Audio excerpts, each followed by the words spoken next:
Hey everybody, it's Dr. Lushin, and this is, I guess, video 2 for week 3, Safety 481, Analysis and Design.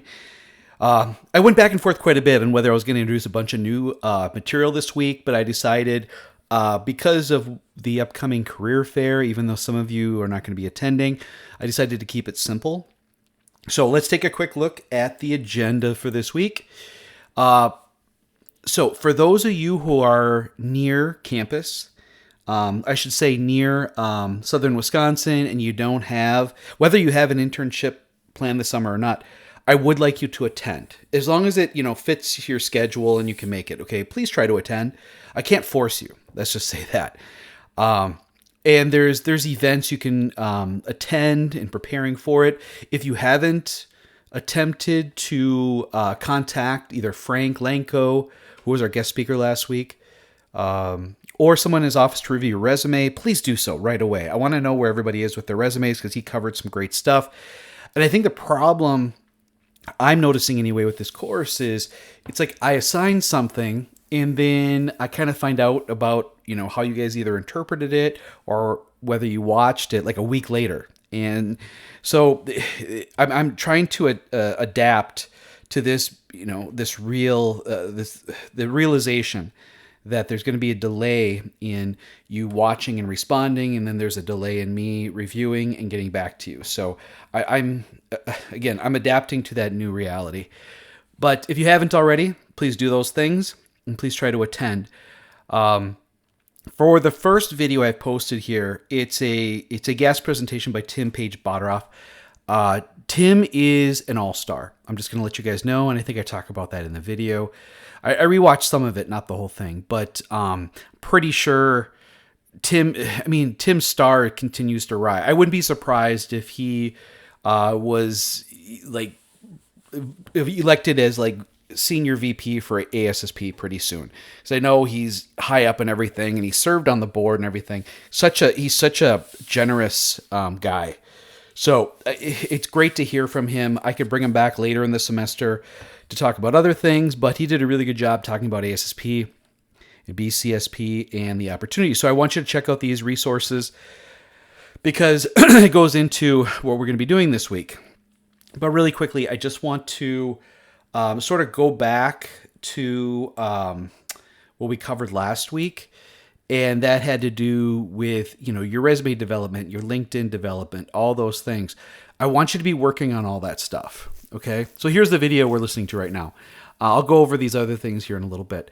One thing I did do in preparation here is I went through and I looked at your week 1 icebreaker responses, the interviews I have with you, your week 1 assignment, and your LinkedIn page, and your Wins account. And so I'm already building kind of a profile for everybody. I'll be contacting several of you just to fill in some of these blanks. You can't see your names, obviously. But what I'm trying to do is customize your experience. Because a lot of you, we have a wide range of experience, which from an instructor's perspective, it's pretty tricky. Because I want to challenge and develop you no matter where you are on the continuum. So please bear with me as I continue to, get my bearings when it comes to that. Also this week, we've got a real world problem solving. I'll get to that, but first I want to get to updated goals and all that stuff. So in week 1, we talked about SMART goals, and I've even revamped mine a little bit, and I've actually met some of them. Not met, been working on. I'm really happy about that, but I haven't really had a good break in my schedule to get it all written down. Everything's been sort of on sheets of paper and a pad, and I want to actually be adding it to my journal. And so I'm working on that now. I'm trying to cut up time to do that, but unfortunately this week I got asked to do a presentation on Wednesday. I didn't think I'd have to give it till April, so I got to build it, and so another wrench in the work. So yeah, I'm going to try to do that, but I want everybody to really be thinking about that, updating your goals. And when I interviewed all of you, we kind of talked about it, but interim steps and measures with timing. I had indicated on mine that I'd like to get in better, shape. What am I going to do? I'm going to try to go to the gym 3 times a week, and I'm going to try and track this and track that. I want you guys to come up with some interim measures or steps for the bigger goals you're setting for yourself. Okay. And let's see here. So I'll talk about the code word in a little bit. And with the binder, okay, let's just take a quick look at here. So I added a few things. Here's a link for the career fair for those of you who can go. The video will be right here, obviously. I've got, let's see here. I got it. Okay, so I've got the course binder grading rubric. This will be graded in March, right before spring break. Oh, and by the way, I had spring break incorrectly labeled in our syllabus, and I fixed it. I don't know how I messed that up. I have no idea. And here's an example of a journal that a student kept when they were doing their capstone. It's very good. It's very detailed, similar to what I had done with mine. And then also, I want you to be thinking about what you want to do for your first case study topic. We can take a quick look at this before I get to some other stuff. It should come up pretty quick, but sometimes when you're recording, it's delayed. But this is a simple assignment. So forget that. What I'm doing is I'm using the same documents you'll use in Safety 492. Essentially, you just have to define a project and setting up objectives. So if you're currently working and you'd like to do, basically turn something you're working on or going to be working on soon into a case study, I want you to be thinking about that and then propose it this week, and I can kind of think about it or talk to you, and we can form it into a case study project. If you don't have anything, I've got stuff. I really want to be thinking about this because one of your classmates, one of you who are listening, you actually have a meeting on Monday with a company near or in Whitewater to do your first case study. So somebody's already, preparing for theirs, and I reached out and had contacted them through email. They already have a meeting where they're going to be talking about that. So the rest of you, we got to get everybody kind of set up. We spoke briefly during the one-on-one. I want to make sure that we're doing this. So next week is really, we're going to be focusing on case studies and case study reports, but I want to at least plant the seed that you're thinking about it.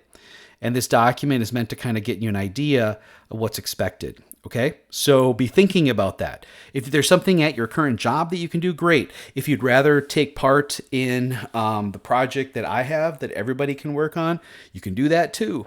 And it's basically, we're going to be doing some data collection through the OSHA website as a way to generate a database that will inform users on what sort of documentation they need to keep from a safety perspective based on what they're doing. We started last semester, but the students got kind of lazy. So we're going to do a better job, and I have a better idea of what I want it to look like. And so I'll be sharing that next week in detail, basically. All right, so let's get back to everything else. So let's look at the problem solving first. And I have it in a PowerPoint. So essentially, this is a problem that came about when I was working at Aprilaire. We had a couple of representatives who were loaning us some new material handling equipment, or they're basically forklifts. And they indicated that they felt that the ramp between the production floor and the warehouse may require, based on OSHA standards, a specific way in which it has to go up and down. So I narrowed it to the actual thing here. So when ascending or descending a grade in excess of 10%, loaded trucks shall be driven with a load upgrade. So I want you to read and find out what that means. And then I also want you to calculate the degree of a ramp. So this is what it looks like. So I've got kind of a side view, front-on view, and this is from the top down. You kind of see what it looks like. So I took some measures based on this. I kind of assumed that that was level grade. And based on those measures, and I've got them right here. So the picture on the left, the horizontal wall length is 183. The ramp is 191 inches. And then you can see that's 7.5, that's 22. Over on the right, the horizontal is 177. The ramp length is 193. The long piece here is 41, and the short one up here is 6.5. So I took each side, and you should be able to measure. You should be able to calculate what the grade is based on these two setups, and that'll give you a range. It's between this and this, and based on your own research, Explain to me whether it's below or above the 10% and what that means. Here's the thing, you guys. You need to show your work. That's the problem with at least the first week, and maybe we'll see what happens on the second week. I need you to show your work, all your thing. Present it to me. This is what I did. This is what I looked up. Provide the support for, how you did what. Explain it to me so that I understand that you understand it. Okay. And I need you to do that with your, everything you submit needs to be, of presentation quality, of professional presentation quality. So I actually found a video I want to show you that kind of demonstrates some of the what I experienced, at least in the first What do you week. want to see me about, Mr. Leland? Kramer, I've been reviewing your work. Quite frankly, it stinks. Well, I've been having trouble at home, and, I'll work harder, nights, weekends, whatever it takes. No, I don't think that's going to do it. These reports you handed in, it's almost as if you have no business training at all. I don't know what this is supposed to be. Well, I'm just trying to get ahead. Well, I'm sorry. There's just no way that we could keep you on. But I don't even really work here. That's what makes this so difficult. So if you're a Seinfeld fan like I am, that's super funny. And I am just sort of kidding, but presentation is very important. And that's going to be our key phrase or code phrase for this week is presentation is important. I want you to be sharing things with me so I can really understand. Not only that, but then it becomes a way for you to use it to show others what you're doing. And so I have a couple examples here that I've really liked. This is Carlos. You see, everything I asked for, he labels it out so I can just look at it and say, there it is. So as reflective journaling in week 1, presentation is important is week 3. And he's got all of his stuff right here. I can just look at it. There it is. Very cool. Okay. Now, another way to do it is through like a PowerPoint. And John did this. And so he kind of lays it all out. This is a clean way to do it. You do it how you want, that you're most comfortable. But when you present something like this, based on when you're given this list of stuff here, it makes it easier for me to grade versus just throwing things together. Presentation is important. That's the key word or key phrase, and I want you to really work on that. So your course binder should be well organized, well labeled. Notes that contain notes from the videos, documents that you reviewed it, all that stuff. Things you can refer to. If you're using OneNote, like Colleen had shown us in week 1, it should be really well labeled and laid out. So then when we review it later in the semester, I can ask for something, you can just bring it up. Now, if I ask to see something, you're like, oh, I don't know where that is, or it takes a while to search. Well, then it's not organized. It's not well labeled. Okay. For your personal professional development, I want you to update your resume. So I want a copy. So that's going to be a different document. Okay, just upload it. Hopefully you did try to meet with someone like Frank or someone in his office. We'll see how that went. I want you to update your LinkedIn profile. And so I'm already tracking what your numbers are. I want you guys to start filling that in. Start using it. Some of you already are doing it a little bit, but try to do more. I posted 2 things on Friday. I'll see on Monday what kind of traction we got out of those. But there's going to be some upcoming assignments where I have you post, share things, or like things. Especially when I post things now, I would like you to like them or share them. I think I posted some jobs too. I think there's going to be more jobs I'm going to be posting. And then the final thing is update your goals. And I had talked about that. Add intermediate steps, measures, or sub-goals. Share those with me. Okay, because your PPD or your PPD plan should be, a section of your binder that can look at you're setting up goals, you're attempting to pursue compliance with those, and I'm doing the same thing. I'm doing some of the stuff, but I have to still carve out time. One of my weaknesses is that I say yes to too many things, and I've got too many deadlines. That's getting in the way of my personal development. But my professional development is on hyperdrive. Okay. For the discussion board, I either want you to share your experience at the UW Fair or share your research and plans for attending an ASP meeting. Okay, so that's the next thing I wanted to talk about. So I kind of have an idea where you all might be located, and so I have an idea of what chapter you may be in. You can always find it by, I think this is the area map. Yeah, so based on where you live, you're closest, or you probably know because you just signed up. So I think there's like 3 that pretty much govern. If you're up in the, is it the Fox Valley area? So Green Bay, Appleton, Oshkosh, Fond du Lac, in that range. Nicolet chapter is going to be your focus. And so they've got an OSHA update on March 12th. This is a good group too. I got to oversee these chapters. So let's see, where is our president? Does it say? Board member, sponsorship, board member. Where are the upper officers? Chapter officers. Maybe they didn't update it.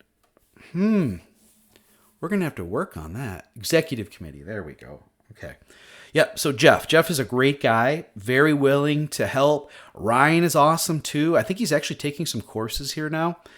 I met with Chi, I met with Chad, I met with Derek. These are some great people that you can actually reach out to and contact page here. You can also find them on LinkedIn. So that's Nicolet chapter. As far as events, is there something in February? Nope, their next one. So they just had one in January. I remember seeing that posted. But I'm going to probably have you guys, each of you, depending on what chapter you're in, I'm going to assign some mentors. And Jeff has done it in the past. He's a great guy. I mean, really great guy. If you are southeastern or southern Wisconsin, you're going to be part of the Wisconsin chapter. Their officers are here. They were actually on campus this week, or at least Karen was, Clint was, and Mike was. And then I helped out too. I'm actually not in charge of the student section anymore, but I'm a past president, and so I still help out where I can. And what do they have coming up here? Events. Let's see. I know they've got the big one in April, which is they're going to do a tour of American Family Stadium. I don't know why. I always think it's Miller Stadium. But they've got a virtual reality fire safety training on February 20th. Again, if you're a student member, you can go for free. You just got to go on here and sign up. If I view details, it's all right here. And then you can register right here. And it's located, looks like it's, I don't know what you call this, south of Brookfield. Yeah. Okay. Or north. Yes. Well, near Brookfield. Let's just say that. Free as you're a student member. We have one student, I think, is in South Chicago. And so Three Rivers would be their chapter. Let's see who their chapter officers are. Brandon, good guy. JD, great guy. Greg, great guy. So I've met a bunch of these people as well. You can reach out to them. Do they have events coming up? I'm kind of doing the work that I'm requiring you guys to do. On the 14th, they've got a fire-rated clothing standard meeting. In March, artificial intelligence. That's pretty cool. Ethics. Ooh, I may actually try to attend this one. I need some more ethics hours for CEUs. So you can check them out. Okay? Yeah. That's the week one assignment. I'd cover that. Now we're back to the page. Another thing is we have the discussion board. And so based on what whether you're going to the career fair or not, I want you to either share your experience at the career fair or go to the chapter that you're assigned to and see what the upcoming, I just showed you, but I want you to do it, kind of break it down, see who the officers are, which I just did for you, but still break it down and how to contact them. This was, I believe, spring of 2024. We got to go up, we had a backstage view of Lambeau Field. It was one of my favorite things we had ever done. There's me. It was really, really cool. I mean, it's the same one that other people get, but they spent a little bit more time showing us some stuff safety related, and that was really, really awesome. That's just a picture. Okay. So where are we? What do we have left? So the assignment, I'm just going to bring this up one more time. Good. This is going to be nice and short like I hoped. Verification code. Remember what's the code phrase? Presentation is important. Make sure you're sharing, what you got out of the video, especially the one from Tim, because again, it's really, really good. You know what? I don't know if I put it on here, but I'd like to know if you guys, I think if anybody has submitted their an application for a scholarship, kind of want to know. I know only one of you has asked me to fill out a reference for it, but I'm happy to do that too. I'll find time because after Wednesday I will have time. Thursday and Friday I'll have some free time. Try to give me updates on these 3 areas: your resume, your LinkedIn account, and your goals. On the discussion board, share experience at the fair or what you found for upcoming technical events in a local chapter. Solve the problem of the grade of the ramp between the warehouse and the production floor. And then if you have an idea for a case study that you'd like to do, share it. We'll start talking about it. Otherwise, if you'd rather just take advantage of the one I've got in hand, that'd be great. I just need to know how many people are going to be working on it so I can properly sort out the standards that you'll be assigned to. Or maybe the subparts. We'll probably do it by subpart. You know what, you guys? I think that's... Oh, no. I do have one more thing. Jeez, you thought that we'd get going. So I participated in an event that the Student Safety Org was putting on. I represented BCSP. And so I just want to quickly go over... Because some of you weren't sure if you're going to get the GSP after graduation. And so I'm just going to quickly go over it. So... safety programs or safety degree programs that meet the set standard for qualified academic programs can offer their graduates the opportunity to receive the GSP, which is the Graduate Safety Practitioner. It's equivalent to the ASP. So we did a lot of work to be able to get there. And the GSP designation, the Graduate Safety Practitioner, I got it right off the top of my head, is sort of a placeholder. It's a 6-year opportunity to sit for the CSP exam, for which you only need 4 years of experience. Or I should say 48 experience points, which internships count. And but you only have a year from your graduation date to get it. After that, they're like, well, you lost your opportunity. That's your opportunity, your window of opportunity. All you need is to upload your transcript that says you got the degree from Whitewater. Okay?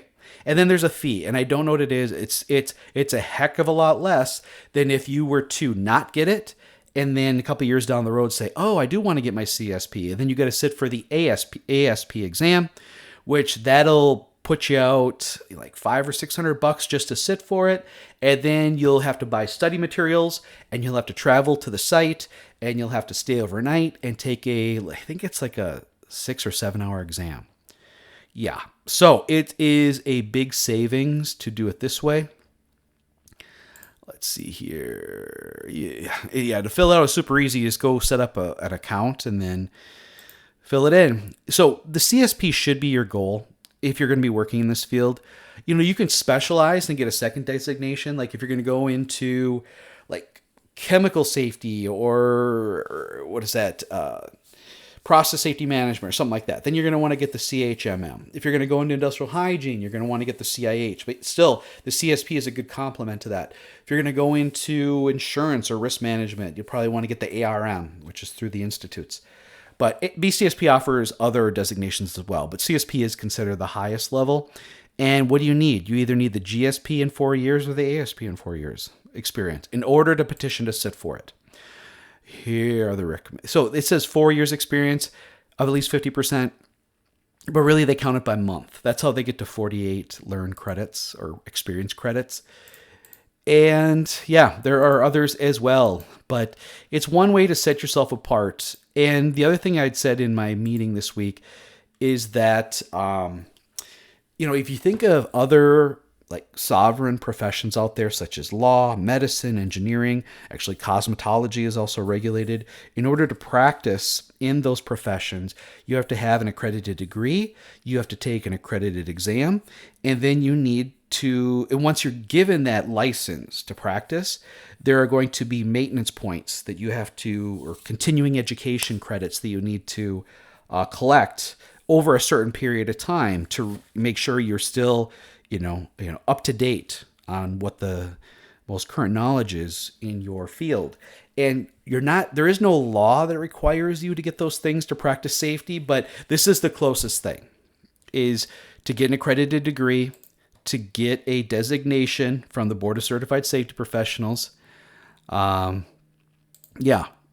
And I mean, you can use the study materials through BCSP. I think there are other sources. ASSP has study materials. Click Safety has study materials. If you go to any conference, you can usually get stuff. But it's, if you're going, if this is your career, I got to say, if you really want to be a professional, it's what you do. Again, there are a lot of jobs that require it. You don't want something like that to hold you back.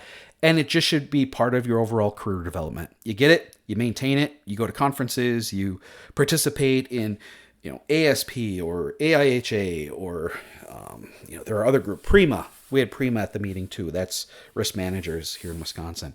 So there's a lot of opportunity, but it's a lifetime. It's your whole career that you're going to demonstrate that you are committed to it, that you're going to continue to learn and practice at a higher ethical level. That's what these things mean. And so, again, if this is your chosen career, I would definitely do it. If you don't plan on working in safety long or IH or environmental, then you don't have to get it. It's totally up to you. But realize if you take the long road, it's going to be a lot more expensive and a lot more difficult to come back to. So that is everything I have for you. Let me know if you have any questions. Otherwise, just make sure you watch the video with Tim. Take notes. This one also notes. All right. Thanks, everybody. Have a good week.